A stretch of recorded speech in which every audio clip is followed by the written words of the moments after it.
अच्छे लोगों के साथ बुरा क्यों होता है। श्री कृष्ण ने अर्जुन से कहा, पार्थ मैं तुम्हें एक कथा सुनाता हूँ, उसे सुनकर तुम समझ जाओगे कि हर प्राणी को उसके कर्म के हिसाब से ही फल मिलता है। प्रकृति हर किसी को अपनी राह चुनने का मौका देती है। अब वो मनुष्य की इच्छा पर निर्भर करता है कि उसे धर्म की राह चुननी है या अधर्म की। कथा शुरू करते हुए श्री कृष्ण ने कहा, एक नगर में दो पुरुष रहा करते थे। एक पुरुष व्यापारी था जिसके जीवन में धर्म की बहुत महत्ता थी।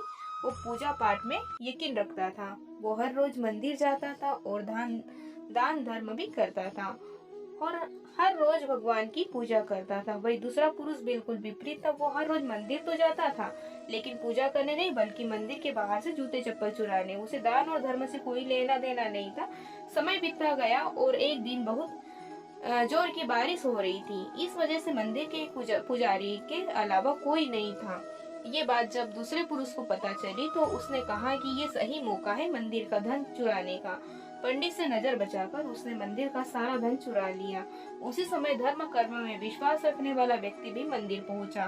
दुर्भाग्य से मंदिर के पुजारी ने उसे ही चोर समझ लिया और चिल्लाने लगे और वहाँ लोग एकत्र हो गए और उसे बहुत मारा। किसी तरह वो बचते बचाते वहाँ से निकला तो दुर्भाग्य ने उसका साथ वहाँ भी नहीं छोड़ा। मंदिर के बाहर वो एक गाड़ी से टकरा गया और घायल हो गया। फिर वो व्यापारी लंगड़ाते हुए घर जाने लगा तो रास्ते में उसकी मुलाकात उस पुरुष से हुई जिसने मंदिर से धन चुराया था। उसने कहा, आज तो मेरी किस्मत चमक गई, एक साथ इतना सारा धन मिल गया।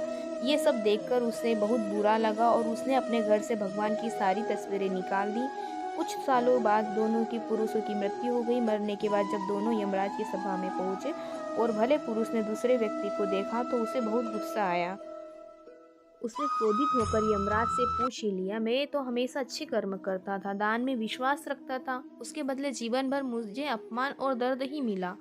और इस व्यक्ति को नोटों से भरी पोटली, आखिर ऐसा भेदभाव क्यों। इस पर यमराज ने कहा, पुत्र तुम गलत समझ रहे हो। जिस दिन तुम्हारी गाड़ी से टक्कर हुई थी वो दिन तुम्हारे जीवन का आखिरी दिन था, परंतु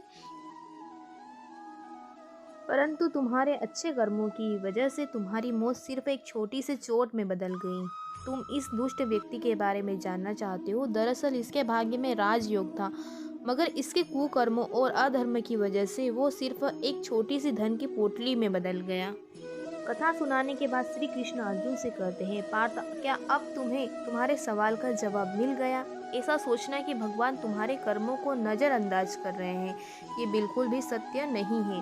भगवान हमें कब क्या किस रूप में दे रहा है मनुष्य को समझ में नहीं आता है, मगर आप अच्छे कर्म करते रहो तो भगवान की कृपा हमेशा बनी रहती है।